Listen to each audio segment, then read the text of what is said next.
Welcome to Mumbai. അങ്ങനെ പൻവേൽ ടോളും കഴിഞ്ഞ് നേരെ മുംബൈ ടൗണിലേക്ക്. തുടക്കം മുതൽ തന്നെ വ്യത്യസ്തമായിട്ടുള്ള ഒരുപാട് ജീവിതങ്ങൾ കാണാൻ പറ്റൂട്ടാ. അപ്പോൾ ഫ്ലൈ ഓവർ കയറി പോകുമ്പോൾ ആ ചേരി കണ്ടു, സിറ്റി കണ്ടു.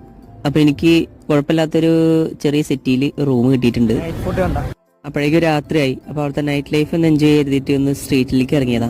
ഒരുപാട് തരത്തിലുള്ള സ്ട്രീറ്റ് ഫുഡ് ഉണ്ട്, പക്ഷെ ഞാനൊന്നും കഴിച്ചിട്ടില്ല, കാരണം വൃത്തി. നല്ല അടിപൊളി ഷവർമ കേട്ടോ. നേരെ മുന്നിൽ റോഡ്, അതിൽ വണ്ടി പോകുമ്പോൾ ഉണ്ടാവുന്ന പൊടിയൊക്കെ അതിൽ കിട്ടും. അതുകൊണ്ട് നല്ല ടേസ്റ്റ് ആയിരിക്കും. എന്താ ഐറ്റംസ് ആണെന്നൊന്നും അറിയില്ല, പക്ഷെ നല്ല വൃത്തിയുള്ള സ്ഥലമാണ് കേട്ടോ. എണ്ണ അങ്ങനെ തിളച്ച് നിൽക്കുന്നുണ്ട്.